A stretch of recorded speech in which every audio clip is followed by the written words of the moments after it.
কানাডার টরন্টো মর্নিংসাইড পার্কে অনুষ্ঠিত হয়েছে বড়লেখাবাসী প্রবাসীদের মিলন মেলা।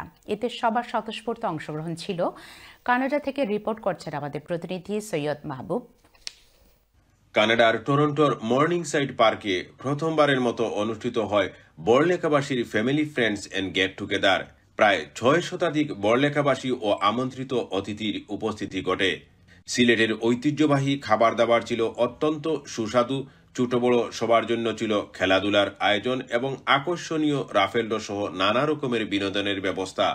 এবারের এই বনভোজনের সার্বিক দায়িত্বে ছিলেন ইমরুল ইসলাম, অলিউর রহমান, সুফিয়ান সিদ্দিকী জনি, বিশিষ্ট রিয়েলিটর ওয়াকার ইসলাম, জায়েদুর রহমান, মুজিবুল হক কুকন সহ আরও অনেকেই।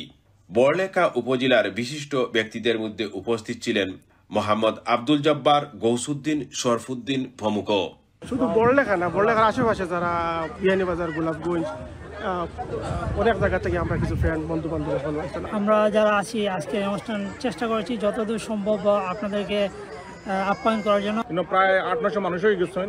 আমার পক্ষ থেকে যদি আমি কোনো ভুল ত্রুটি করি আপনারা মাফ করবা। বড়লেখা অর্গানাইজেশনে আজকে যে এত সুন্দর করে একটা প্রোগ্রাম করছে, ফ্যামিলি পুরুতাই সব ভালো লাগে। আমারও বন্ধু বান্ধব, ভাই ব্রাদার সবাই আছেন, তারা অসংখ্য অসংখ্য ধন্যবাদ দেয়। ইনয়ে খুবই ভালো লাগে। আমরা হলো হইলো নিজের মানুষ, আমরা দেশি মানুষ। পরিশেষে ইমরুল ইসলাম সবাইকে ধন্যবাদ জানিয়ে সমাপ্তি ঘোষণা করেন। কানাডা থেকে সৈয়দ মাহবুব, চ্যানেলস নিউজ।